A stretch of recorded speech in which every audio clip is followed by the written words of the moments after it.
हम लोग देख चुके हैं 1773 का रेगुलेटिंग एक्ट, और आपने इसमें देखा है कुछ जैसे कि बंगाल का गवर्नर जनरल बना दिया गया है, बाकी दोनों गवर्नर उसके अधीन कर दिए गए हैं। और मेन जो इम्पॉर्टेंट चीज़ है जो आपको याद रखनी है वो है सुप्रीम कोर्ट या एपेक्स कोर्ट, जिसकी स्थापना 1774 में हो गई है, ठीक है, 1773 के रेगुलेटिंग एक्ट से। अब देखिए, सबसे पहले आपको पता है कि सुप्रीम कोर्ट जो बनी वो क्या काम करेगी। सुप्रीम कोर्ट आपको पता है न्याय दिलाने का काम करेगी, ठीक है। अब सवाल यह है कि केस किसके खिलाफ होंगे। सवाल सबसे बड़ा यही है कि केस किसके खिलाफ होंगे, ठीक है। तो आप देखते हैं कि राज कौन कर रहा है, अंग्रेज राज कर रहे हैं। मनमानी कौन कर रहा है, अंग्रेज कर रहे हैं। वसूली कौन कर रहा है, अंग्रेज कर रहे हैं। तो इस हिसाब से जब वो अपने मनमाने काम कर रहे होंगे, लोगों से जबरन वसूली कर रहे होंगे, तो सबसे ज़्यादा केस किसके खिलाफ होंगे। तो नो डाउट आपको पता है अंग्रेज़ों के ही खिलाफ होंगे। तो जब अंग्रेज़ों के खिलाफ इस सुप्रीम कोर्ट में केस होने लग गए, तब ये जो अंग्रेज ईस्ट इंडिया कंपनी वाले यहाँ पर थे, इन लोगों ने एक तरह से आप यूँ कहें कि विद्रोह कर दिया। किसके खिलाफ, उन अंग्रेज़ों के खिलाफ जो लंदन में बैठे हुए हैं, और इनके लिए एक सुप्रीम कोर्ट की स्थापना यहाँ पर की। तो इन अंग्रेजों ने वहाँ के अंग्रेजों के खिलाफ एक विरोध कर दिया, एक विरोध हो गया इन दोनों के बीच। और आपको पता है जब भी कोई विरोध होता है दो लोगों के बीच, ठीक है, दो कंपनियों के बीच या किसी भी दो लोगों के बीच, इस तरह से जब विवाद हो जाता है तो उसको सेटल किया जाता है। और ये विवाद जो सुप्रीम कोर्ट को लेकर विवाद हो गया था, इसको भी सेटल किया गया। इसी वजह से एक और कानून लाना पड़ा, ठीक है, और वो कानून था 1781, ठीक है, 1781 का अमेंडमेंट एक्ट, ठीक है, अमेंडमेंट एक्ट यानी कि संशोधन, ठीक है। इसका मतलब है कि संशोधन अधिनियम है ये, ठीक है, इसको लाना पड़ा। तो दो चीजें आपको अभी और समझनी है। पहला ये कि एक अधिनियम है संशोधन, अमेंडमेंट। संशोधन का मतलब होता है कि पुरानी कोई चीज है, उसमें आपको कुछ बदलना है, कुछ जोड़ना है, कुछ संशोधन करना है, अमेंड करना है। तो पुरानी चीज क्या है, इस टाइम आपके पास पुरानी चीज है रेगुलेटिंग एक्ट, ठीक है। तो ये पुराना कानून है, इसी में ही एक संशोधन आ गया है 1781। अब देखते हैं ये इसमें क्या बदलाव करने के लिए आया है।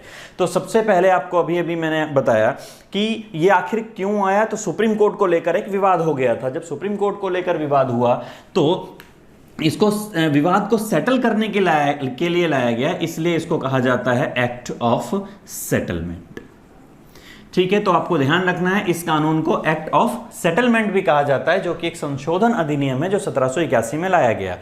एक लाइन बस आप लोग समझ लीजिए इसमें, और उसी को ही याद रखना है कि सुप्रीम कोर्ट से रिलेटेड जो भी केस सुप्रीम कोर्ट में हो रहे थे इन ईस्ट इंडिया कंपनी के खिलाफ, आज के बाद वो सुप्रीम कोर्ट जिसकी स्थापना बंगाल में हो गई थी, वो इन अंग्रेजों के खिलाफ सुनवाई नहीं कर सकती थी।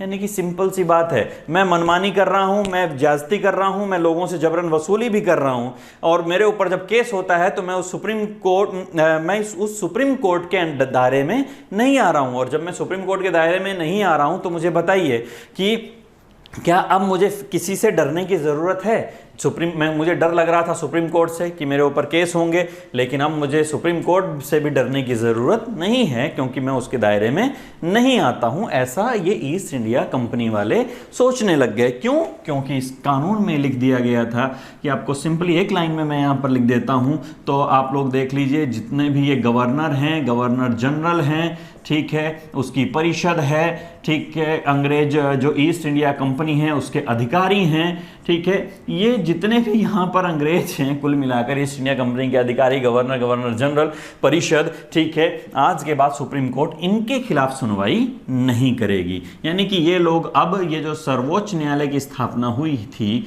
ठीक है, इस सर्वोच्च न्यायालय के क्षेत्राधिकार से बाहर कर दिए गए, ठीक है। अब देखिए, जैसे ये क्षेत्राधिकार से बाहर किए गए, इसका मतलब है कि इन पर तो सुनवाई नहीं होगी।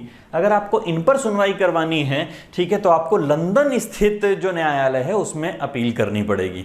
अब मुझे बताइए, मैं एक भारतीय हूं सपोज करिए, और अंग्रेज मुझ पर ज्यादती कर रहे हैं, मैं इस सुप्रीम कोर्ट में गया था, लेकिन अब इस सुप्रीम कोर्ट उनके खिलाफ सुनवाई नहीं करेगी, और मुझे अब उनके खिलाफ केस करने के लिए कहाँ जाना पड़ेगा, लंदन जाना पड़ेगा। तो मैं क्या केस करने के लिए लंदन जाऊंगा? नहीं। तो फिर मैं केस करने लंदन नहीं जाऊंगा, तो इसका मतलब है कि इन अंग्रेजों को तो खुली छूट मिल गई है। आप ये सोच सकते हैं। दूसरी चीज़ आप लोग देखते हैं कि इस कानून ने कहा कि जितने भी भारतीय हैं, मतलब इस क्षेत्र में रहने वाले जो भारतीय हैं, उन पर यह सुप्रीम कोर्ट का जो कानून होगा वो लागू होगा। यानी कि किस पर लागू होगा? इन भारतीयों पर लागू होगा। ठीक है, इनके खिलाफ सुनवाई करेगी। ठीक है, मुस्लिम्स के लिए मुस्लिम पर्सनल लॉ के हिसाब से, ठीक है, और हिंदुओं के लिए हिंदू पर्सनल लॉ के हिसाब से।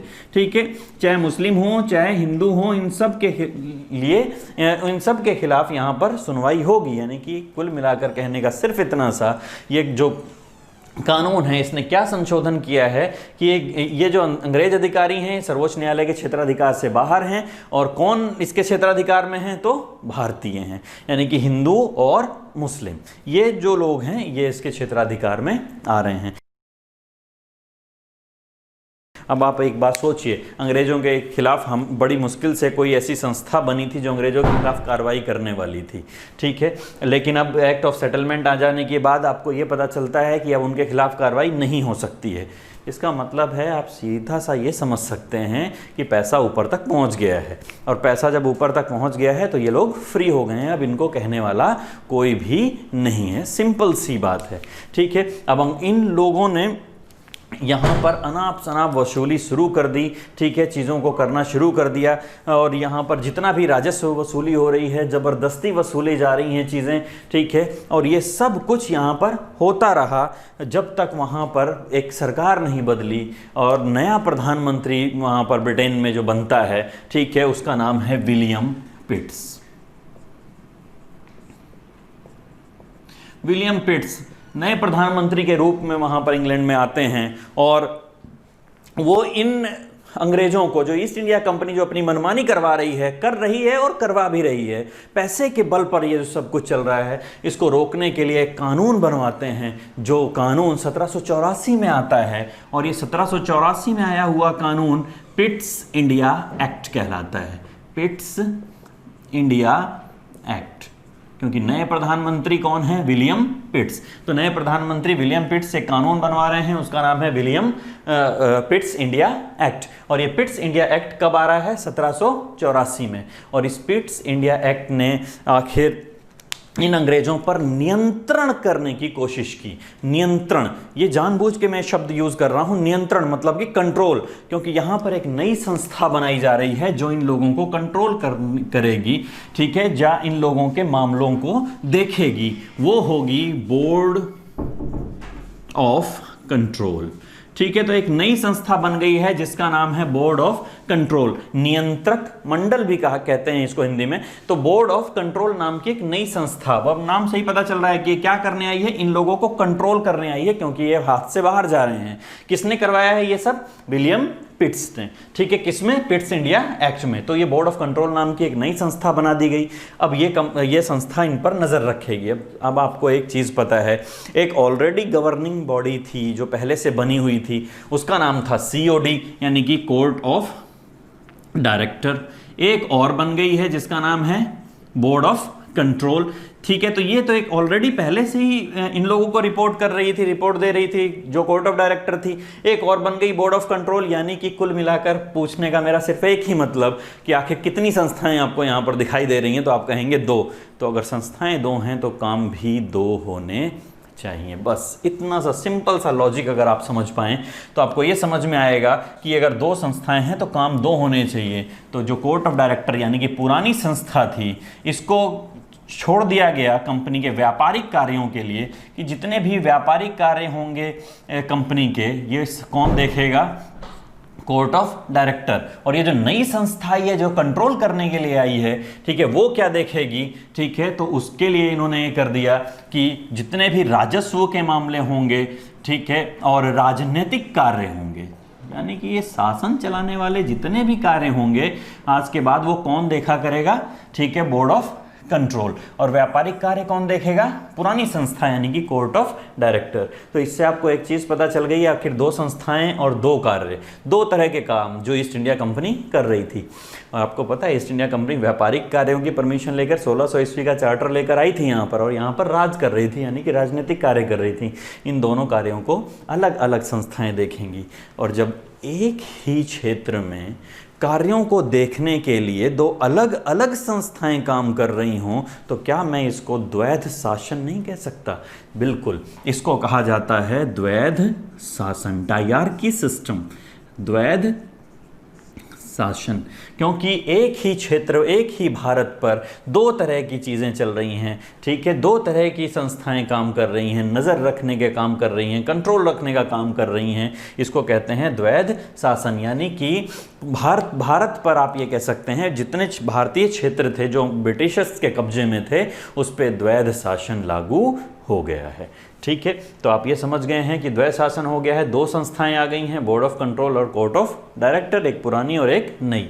ठीक है, पुराना कार्य व्यापारिक कार्य जो यही संभालेगी, ठीक है, और राजनीतिक और राजस्व वाले जो काम है वो कौन संभालेगा? बोर्ड ऑफ कंट्रोल संभालेगा। ठीक है, तो यानी कि धीरे धीरे चीज़ें बढ़ रही हैं और अंग्रेज अपनी मनमानी कर रहे हैं, ठीक है, उन पर कंट्रोल किया जा रहा है और इस तरह से बातें आगे बढ़ रही हैं, समय बीत रहा है। ठीक है, तो 1781 के बाद ये 1784, ठीक। और अब अगर हम बात करें एक और कानून जो इसके ठीक 2 साल बाद आएगा, वो है 1786। ठीक है, तो ये 2 एक्ट और हो गए हैं आपके। इसके बाद देखते हैं 1786 का एक्ट।